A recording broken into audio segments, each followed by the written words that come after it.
Hi, Tucker. This is kind of surreal because I remember watching you in 2004 on CNN. What? Crossfire with Paul Begala with John. I never did that. That's that's AI, man. I never. CNN. There was a lot of people don't know you were on MSNBC. I never worked at CNN. On Crossfire? Are you like just straight? Really? Are you denying that right now?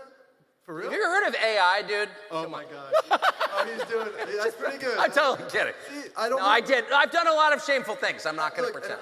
I have one thing in common with you. I'm also long-winded and have a hard time, wrapping up my thoughts succinctly. But I don't have your rhetorical Find a patient skills. wife. That's my advice. I don't have your rhetorical skills, so you'll definitely, throw a lot of shit my way that I won't be able to counter. But I wonder, for you, being at CNN, being at Fox, and you say, you're all against disinformation, but you were, up there with Sean Hannity, just repeating talking points, on Fox News that Rupert Murdoch and Roger Ailes were just telling you to say. That got the Tea Party started. You can't tell me that you weren't conscious that you were spreading disinformation. In 2020, wait, hold on. You've already. I had an example. No. I'm gonna need. First of all, I never got talking points from Ailes or. Okay. Well, I'm sure they didn't directly give them to you, obviously. Okay. Well, I worked there for 15 years, so if you're interested in what it was like, I'm happy to tell you as honestly as I can. Well, it's just. But let me just ask what disinformation means. I think disinformation can come across in a lot of. No, but what is it? What is it? It is purposefully trying to mislead people. So it's lying. It can be, yeah, yeah. I mean, that's an example. Let's just call it lying. Yeah. Okay. And it doesn't have to be lying just, oh, that's a lie. Okay, so subtle... we just cut 3 syllables off the word. That's a win.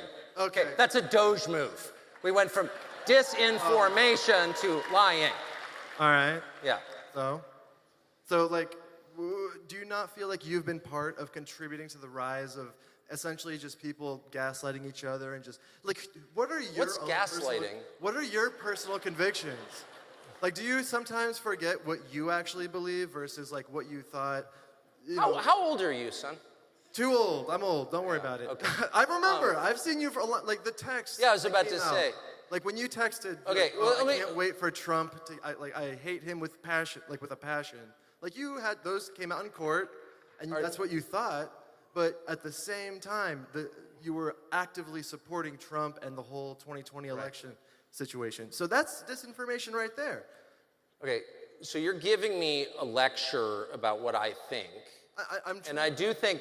Okay, I'm sorry, go ahead. I promised in the spirit of Charlie I would not use profanity from the stage. It's okay, I'm French. You can shit on me all you want, dude. Okay. It's called merde, son. Okay, I would, rather than tell me what I think or what my experience was, I think it's, and I've done that to a lot of people. I've told people what they think. So I've committed that sin, so I'm familiar with it. I'm not judging you, but I'm just giving you advice. It's more evocative, it's more productive to ask what people think.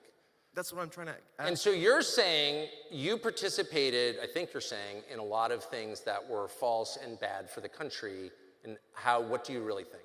Yeah. So I would answer your thought process. I would answer your second question first. I really try to be as transparent as I possibly can. I think you just scoffed in the microphone. I mean, there was text that came out in court finally. Would you like to know what that was? Because I'll tell you. I'm sure everyone would love to know. Yeah, when the Dominion lawsuit. Oh, you're one of the most annoying people I've ever dealt with. This is why I don't come to college. But hold on. I'm gonna no. Hold on. I'm gonna apologize. I just want to apologize for saying that. Okay, so. That's such an honor. Yeah, I know. My views are on the internet, and I don't work for anybody but me. I'm in business with my college roommate. I have no incentive to ever lie at all, and I really try not to. I supported the Iraq War pretty vehemently. I supported the nomination of a Supreme Court Justice, Amy Coney Barrett. That was a huge mistake. Sorry. I think not what I thought she was. I support John Roberts. I support, what's the list of dumb things I've supported in my life is very long. I think I've learned something from those mistakes. I'm happy to admit how dumb they were. I've spent the last 22 years trying to atone for my support for the Iraq War. I appreciate that. And like, Hold on, I'm not, okay, now you're annoying me again. oh my God. Not here for your affirmation. So I don't. I would say, as to the text specifically, you want to actually know? I mean, are you even willing to hear it? I'll tell you exactly what that was. Those were between me and a producer of mine who I really love, who I still am close to.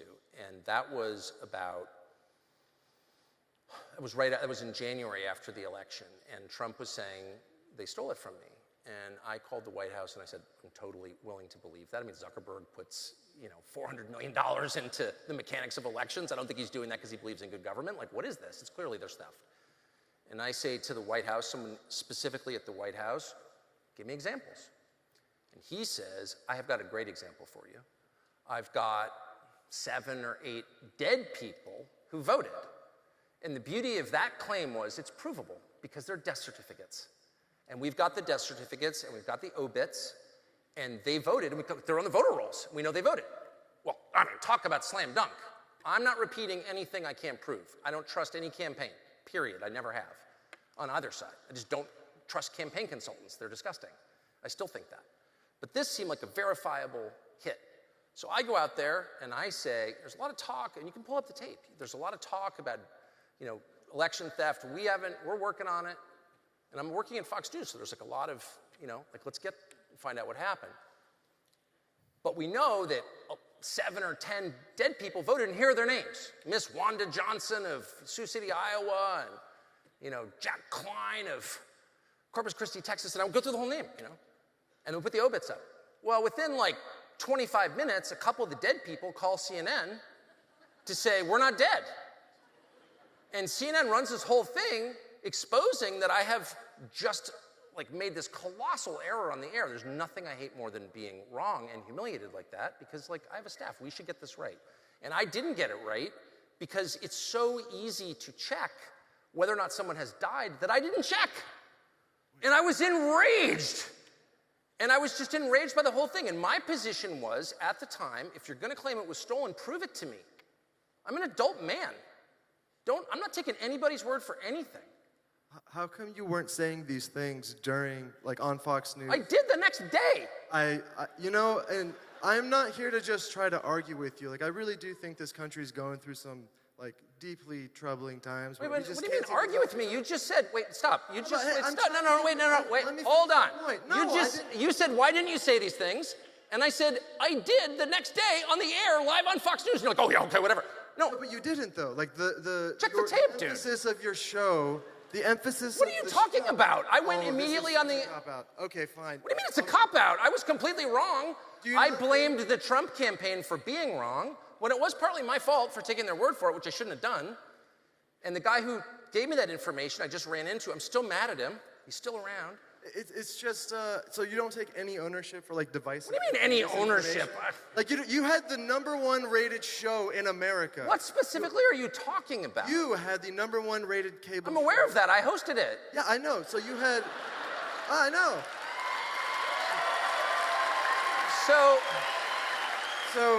So the amount of influence that you carried. So you don't agree. Look, you don't agree with my views. No, that's not what I'm getting at. Tucker, okay, so are you saying my views are insincere? No, we disagree. Yes, I truly doubt your sincerity, and I think at this point in your career, then that's your problem. I'm trying to understand it because it makes no sense. You're worth $50 million. I'm not worth $50 million. 30 to 50. Get off the fucking internet, son. Don't stop believing that stuff. Oh. $50 million. Go back to cable news. Sorry. No, but I'm just look. Okay, you're too annoying. You're too annoying. So I like the last chick who disagreed with me, and then we could have a normal conversation. All right. But you're telling me you're worth $50 million. What? Stop. Okay, you got real defensive there. I just threw out a number that's a lot of money. Jesus Christ, calm down. Don't use that phrase. You're worth. We're done. Well, look. Just stop. Can I say one? No, you can't. Not after you say that. Leave. All right.